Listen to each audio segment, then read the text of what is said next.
জাকের আলীর স্লেজিং এর লেভেল দেখেছেন? বুঝতে পারেননি তো? তবে আরেকটু শুনুন।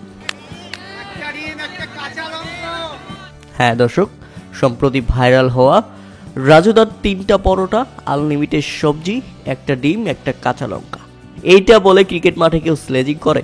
মানে জাকের আলী কোন লেভেলে চলে গেছে? মাঠের মধ্যে মজা করছেন ভাইরাল টপিক নিয়ে, তাও আবার স্লেজিং করছেন ওয়েস্ট ইন্ডিজ ক্রিকেটারদের।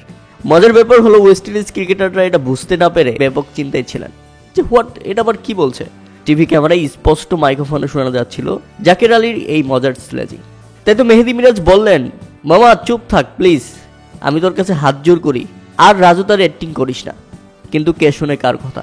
জাকের আলী তো বারবার পরোটা বিক্রি করে যাচ্ছিলেন, আর তাতে তালগোল পাকিয়ে যায় ওয়েস্ট ইন্ডিজ ব্যাটারদের মধ্যে, এবং তারা দ্বিতীয় ইনিংসে গুটিয়ে যায় মাত্র 185 রানের মধ্যেই।